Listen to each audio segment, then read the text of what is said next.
Faltan 20 minutos para que sean las 6 de la tarde, las 5 en Canarias. Estamos en el territorio negro con Manu Marlasca y Luis Rendueles. Muy buenas tardes. Hola, buenas tardes. Estaba previsto que hablásemos de la operación Lezo, y la verdad es que la noticia de la dimisión de Esperanza Aguirre, que hemos conocido en directo hace 42 minutos, todavía pone más el foco de interés en este asunto, y en Ignacio González, que fue el número 2 de Esperanza Aguirre en el PP y en el Gobierno de Madrid.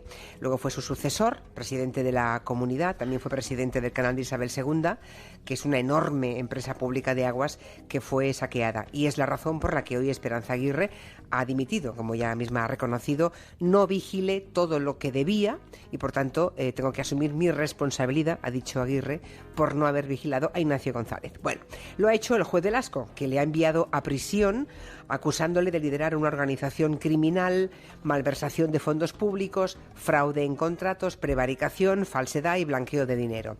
En ese territorio hoy Manu y Luis van a contarnos secretos de la operación Lezo, que ha abierto en canal otra vez al PP de Madrid. Son acusaciones, desde luego, muy graves contra Ignacio González, y quizá la que más puede sorprender es la de liderar una organización criminal, ¿no? ¿Por qué se le acusa de este delito a Ignacio González?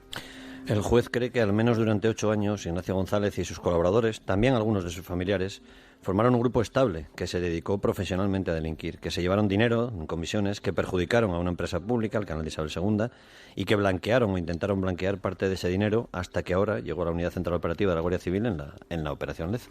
Por cierto, y es una cosa que me preguntan los oyentes desde que hemos anunciado el tema, ¿de cuánta pasta estamos hablando? ¿De cuánto dinero?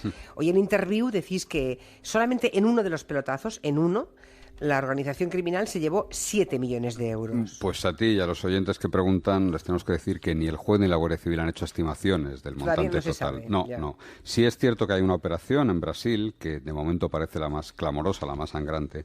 El canal de Isabel II, que es una gigantesca empresa pública, es para que la gente se haga una idea, la gente que no vive en Madrid, tiene el tamaño y la importancia que puede tener Radio Televisión Española o Correos. Tiene 6.200 empleos directos. Madre mía. Bueno, pues el canal empezó a expandirse en Latinoamérica bajo el gobierno, cuando era el presidente de la Comunidad, Alberto Ruiz Gallardón.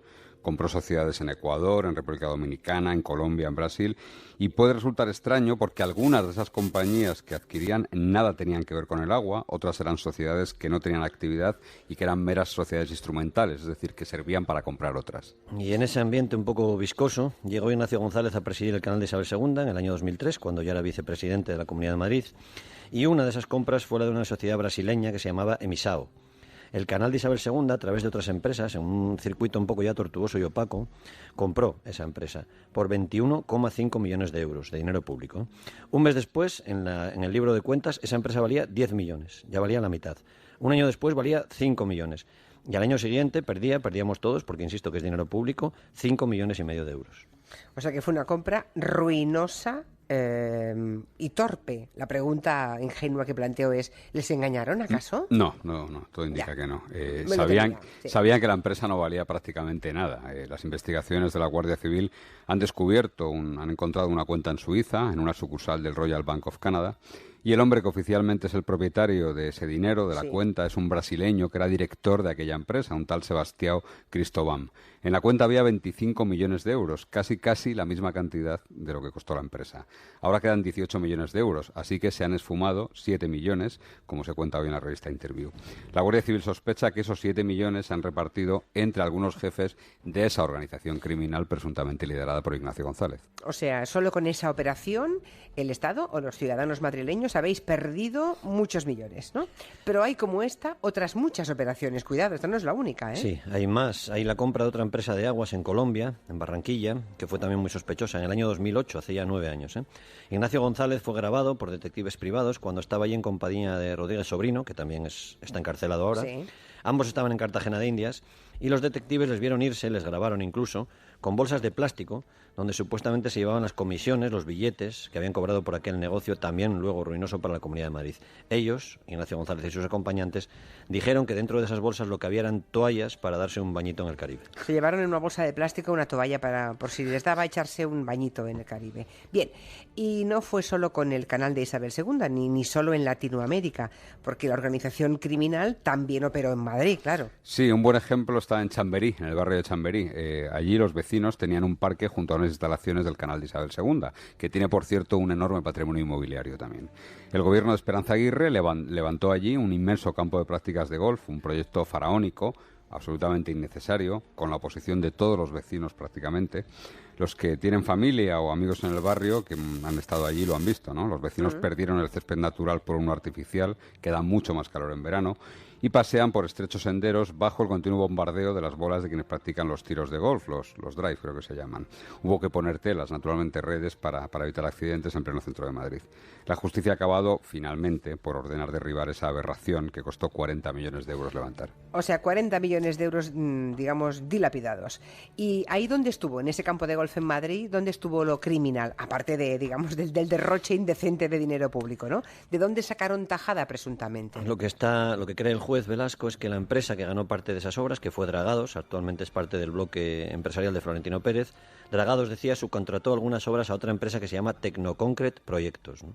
2 años después, un hermano de Ignacio González, Pablo, que está ahora en prisión, y su cuñado, José Juan, que también está en prisión, es marido de una diputada del PP en Madrid, sí, ya tenían, de repente, el 60% de esa empresa. La mordida, o hablando de golf, el pelotazo, se calcula en esta operación en 3 millones de euros. Todo indica que la empresa del hermano de González, de Pablo González, que ahora tiene un solo empleado, no hizo en realidad ningún trabajo, sino que incluirla ahí, cobrar ahí, fue una especie de impuesto revolucionario para que se concedieran las obras. O sea que Dragados, digamos, pagó esa comisión. Presuntamente. Bueno, también ganaron dinero, en este caso dinero negro, con un tranvía que iba a unir 2 localidades de Madrid, Móstoles y Navalcarnero. Sí, fue un proyecto estrella y una bandera en las elecciones municipales, en las autonómicas, perdón, de Esperanza Aguirre. Le hizo derrotar al PSOE en Móstoles, que es una ciudad, una zona tradicionalmente que ha votado socialista siempre.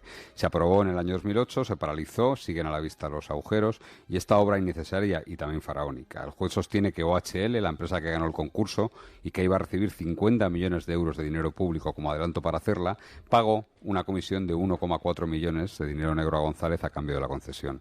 Por cierto que esta obra también acabó fatal. El gobierno de Madrid, el gobierno de Cristina Cifuentes, ha multado a la empresa con 34 millones de euros. O sea, hay algunos agujeros hechos, se pagaron 50 millones, pero no, nada. Bueno, y todo esto generaría, se supone, estas operaciones, enormes cantidades de dinero negro que, claro, debía aflorar, ¿no? Que decís vosotros, porque uno puede tener en casa 1.000 euros de dinero negro, pero esa cantidad ingente de dinero, ¿cómo lo hacía Ignacio González? De ese dinero viene el delito de blanqueo de capitales del que se le acusa, ¿no? Ya. En el tiempo en que la UCO de la Guardia Civil ha investigado a González, ha visto cómo el político y algunos amigos y también parte de su familia hablaban y planeaban y movían, trataban de invertir 3 millones de euros en distintos proyectos, desde unas guarderías en Madrid hasta algunas empresas tecnológicas. Y lo que más sorprendía a los investigadores que estaban escuchando es que González no pidió ni un céntimo ni un euro a los bancos. Él lo que cuenta es que se lo prestaba a su familia, pero el juez no se lo cree. Y de hecho, en este operativo está imputado su padre, Pablo González Liberal, que es un anciano de 91 años creo que tiene ya, 91, sí, que fue senador con la vieja Alianza Popular, ¿no? Debido a su edad quedó en arresto domiciliario mientras se practicaban los registros. O sea, está en arresto domiciliario. No, ya no. Vale. La versión de González es que el jubilado, su padre, le ingresaba 15.000 euros de vez en cuando para ayudarle en esos negocios, ¿no? Y lo que creen los investigadores es que el político le devolvía luego los 15.000 euros bajo mano y así se lavaban en esta especie de pitufeo tipo Rita Barberá y Valencia esas cantidades, ¿no? Ya. Bueno, Ignacio González y su esposa vivían, digamos, en una buena casa en Aravaca, que es una zona lujosa de Madrid. Tenían luego aquel famoso ático del que hablamos tanto en la Costa del Sol. Claro, la pregunta es, ¿sus ingresos daban para todo eso, para ese tren de vida? Definitivamente no daban para eso, eso, pero un sencillo cálculo, porque además el sueldo de Ignacio González, lógicamente, es público, ¿no? Hay una grabación en el sumario de otra de las personas encarceladas donde se dice que tiene dinerillo B, le llama. Imaginamos que el diminutivo es con cierta coña, con cierta ironía, ¿no? Cuando las sospechas de corrupción contra González estaban ya creciendo, hace ya 6 años, él hizo pública su declaración del IRPF del año 2011. Ganaba 104.000 euros como vicepresidente de la Comunidad de Madrid. Y, por cierto, esa declaración le salió a devolver y Hacienda le dio 118 euros entonces. Cuando fue presidente del gobierno de la comunidad, al suceder a Esperanza Aguirre, tomó 2 decisiones a bombo y platillo. La primera fue bajar el IRPF a los madrileños y la siguiente, bajarse el sueldo a sí mismo. Claro, imagínate todo lo que se le podía haber bajado. Bueno, entonces, la gran duda, yo creo, este hombre llevaba ya más de 8 años bajo la lupa, ¿no? Los primeros informes policiales sobre su famoso ático de Estepona ya tienen 8 años, que eso se sigue investigando. Claro, los oyentes se preguntan, ¿pero cómo se aguanta tanto? ¿Cómo él pudo seguir en política, en el PP, en la calle, tan ricamente, con un asunto tan claro como el ático de Estepona? No sabemos, ¿eh? Si hay algunos datos, el comisario de policía que se atrevió a investigar el ático, el primero, se llamaba Hermes de Dios, fue expedientado y luego trasladado. Perdió su plaza. A ver, un momento. ¿El comisario que investigó lo del ático le expedientaron y le castigaron, digamos? Sí, porque pasó de Marbella, que es una plaza, digamos, coqueta para un policía, a un barrio de los duros de Madrid. Vayan tomando nota, por favor. Seguid. González, que por cierto fue secretario de Estado en un gobierno del Partido Popular, tenía muchos y muy buenos amigos. Una de las razones por las que pensamos que puede haber aguantado tanto puede tener que ver con la financiación ilegal del PP de Madrid, y el juez Velasco y la Guardia Civil creen que parte de todas estas mordidas que hemos ido contando iban a una caja, que sería ya la caja C del PP de Madrid. ¿Cómo que la C? Si entendemos que la A es la legal, la B es la que lleva Francisco Granados, que es su compañero y enemigo en el PP, que está encarcelado hace 2 años, la de él sería la C. La C, Si la caja del partido de Esperanza Aguirre estaba llena y el juez investiga pagos millonarios de empresas como HL, Pricewaterhouse, Indra y otras a cambios de contratos públicos, algunos no tendrían ganas de quejarse de Ignacio González, imaginamos. La caja B de Granados era capaz de recaudar la de Granados, eso está en otro sumario, en la Púnica, más de €500,000 para el PP de Madrid en 15 días, que fue los que hubo justo antes de las elecciones de mayo del 2011. Pero hay una segunda razón para que Ignacio González resistiera tanto, seguramente, y son los poderosísimos amigos, ¿no? Él recibió un chivatazo y le advirtieron de que le estaban investigando. Su hermano, recordemos, fue noticia de este fin de semana, lo supimos el sábado, fue recibido por el secretario de Estado de Seguridad, que es el número 2 de Interior, ¿no? Digamos, el jefe de los guardias civiles. Y hoy en Interview desveláis una grabación del sumario donde el propio Ignacio González le dice, 2 meses antes de ser detenido, el secretario de Estado me ha dicho que andemos con cuidado.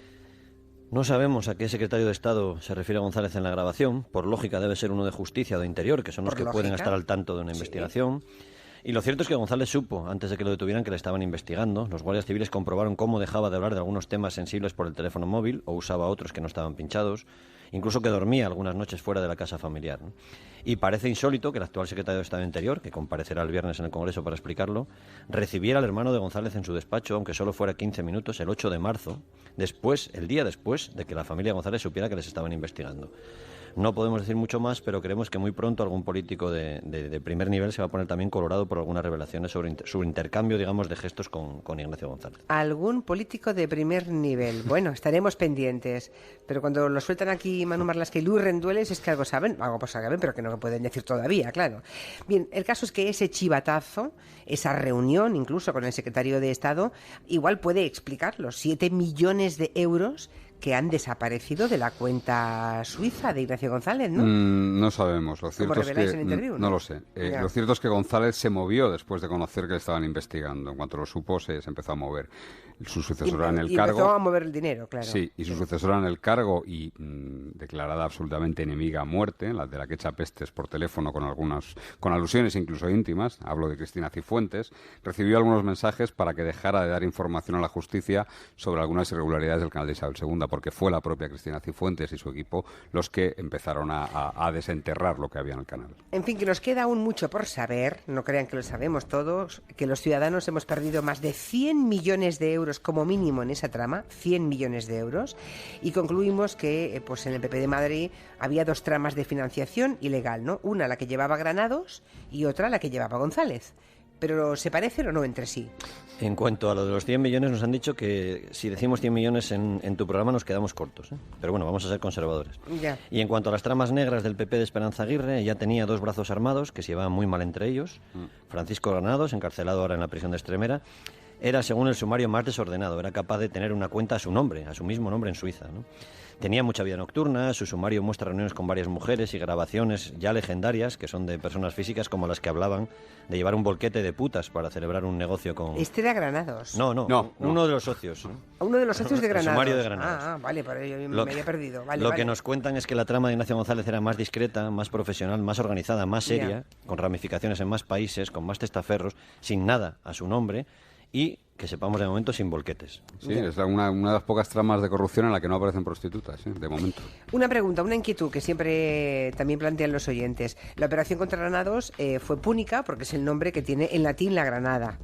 ¿Esta se llama Operación Lezo? La operación contra Ignacio González y otros corruptos, ¿por qué? Bueno, por Blas de Lezo, lo que no hay varias versiones. Desde luego es por Blas de Lezo, que es un almirante, el medio hombre le llamaban, de la Armada Española, que vivió en el siglo XVIII y fue un fenómeno, un gran estratega y un héroe. Acabó mutilado, no tenía un ojo, le faltaba un brazo, le faltaba una pierna, pero aguantó en un asedio en Cartagena de Indias a los británicos, que tenían 195 naves, y él contaba con 6 barcos nada más. Como la primera operación pirata de González y de los suyos fue en Colombia, muy cerca de Cartagena, ahí puede venir el nombre de Operación Lezo. Y también, lo cierto es que Blas de Lezo fue el primero que en Cartagena de Indias instaló aljibes para recoger el agua y empezar a canalizar el agua, lo que haría referencia también, lógicamente, al canal. En este caso los piratas somos españoles, ¿eh?